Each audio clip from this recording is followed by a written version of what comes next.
Vote আসছে, সুভাষ সরকার আবার গলায় উত্তরীয় আর মালা পরে আপনাদের গ্রামে পাড়াতে আসবে। মায়েরা রেডি থাকুন, ঝাঁটা পেটা করে বিদায় করবেন। বাঁকুড়ার বিদায়ী সাংসদ, কেন্দ্রীয় শিক্ষা প্রতিমন্ত্রী ও সর্বোপরি এবারও ওই কেন্দ্রের বিজেপি প্রার্থী ডক্টর সুভাষ সরকারের বিরুদ্ধে উস্কানিমূলক মন্তব্য করে বিতর্কে জড়ালেন ইনপুর ব্লক তৃণমূল সভাপতি রেজাউল খান। বৃহস্পতিবার বিকেলে দলের জনগর্জন সভার প্রচারে ইনপুরে এক সভায় বক্তব্য রাখছিলেন তিনি। সুভাষ সরকার, আপনারা কোনদিন সুভাষ সরকারকে আপনাদের গ্রামে পেয়েছেন, আপনাদের পাড়াতে পেয়েছেন, আপনাদের এলাকায় পেয়েছেন, আপনার অঞ্চলে পেয়েছেন, আপনার ব্লকে পেয়েছেন?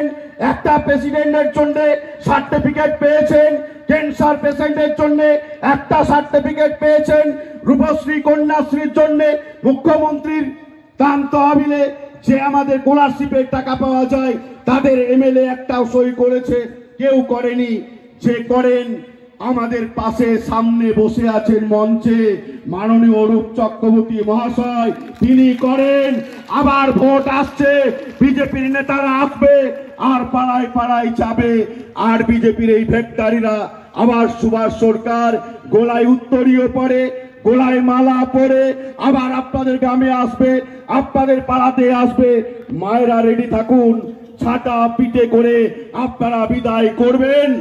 করবেন করবেন তো? হ্যাঁ কিনা করবেন? করবেন, ছাটা পিটিয়ে বিদায় করবেন। কারণ বলবেন, সুভাষ সরকার তুমি বিজেপিকে ভোট দাঁড়িয়ে 5 বছর আমরা ভুল করেছিলাম।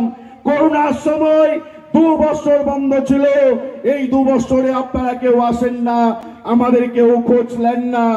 আর মমতা বন্দ্যোপাধ্যায়ের কর্মী সমর্থক, বুথ সভাপতি থেকে শুরু করে তৃণমূল কংগ্রেসের প্রত্যেকটা কর্মী বুথে আপনাদের পাশে দাঁড়িয়েছিলেন।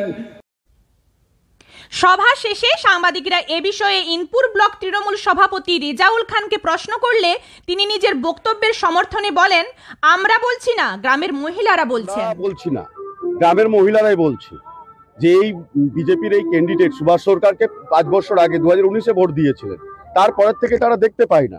কারণ আমরা গ্রামে যখন যাচ্ছি, পাড়াতে যাচ্ছি, বলছে বাবু সেই সুভাষ সরকার আসবে না, ওকে আসলে তো ঝাঁটা বেরিয়ে তাড়াবো। তিনি বলছেন, এখনো আপনাদের সামনে বলছি, তিনাকে ঝাঁটা বেরিয়ে তাড়াবে এখানের মানুষ। আসে না এখানে, আপনারা দেখান, আপনাদের সাংবাদিক, আপনাদেরকে কোশ্চেন করছি, একটা কাজ দেখান সুভাষ সরকারের। 5 বছরে 25 কোটি টাকা পেয়েছে, এই 25 কোটি টাকার একটা কাজ আপনি ইনপুট ব্লকে খুঁজে খুঁজে দেখান। চ্যালেঞ্জ করছি আপনাদের, একটা দেখান। এ বিষয়ে প্রতিক্রিয়া দিতে গিয়ে বাঁকুড়া জেলা বিজেপির সাধারণ সম্পাদক বিপত্তারণ সেন বলেন, দেখুন, কয়লা চোর, বালি চোর এইসব নেতাদের মুখে এর থেকে ভালো বাণী আসতে পারে না। কেন কি এরা এতটাই নিম্নমানের যে এদের বাণীও মুখ থেকে এখন বেরোচ্ছে খুব নিম্নমানের। দেখুন, ওই রকম নিম্নমানের কথা তো বলতে পারবো না। এইসব বালিচোর, কয়লাচোরদের পক্ষেই এইসব কথাবার্তা মানায়। ওই সন্দেশ খালি দেখিয়ে দিয়েছে, আগামী দিনে প্রত্যেকটা গ্রামের মহিলারা এরকমই করবে। ব্যুরো রিপোর্ট, দক্ষিণ বাঁকুড়া দর্পণ, ইন্দপুর।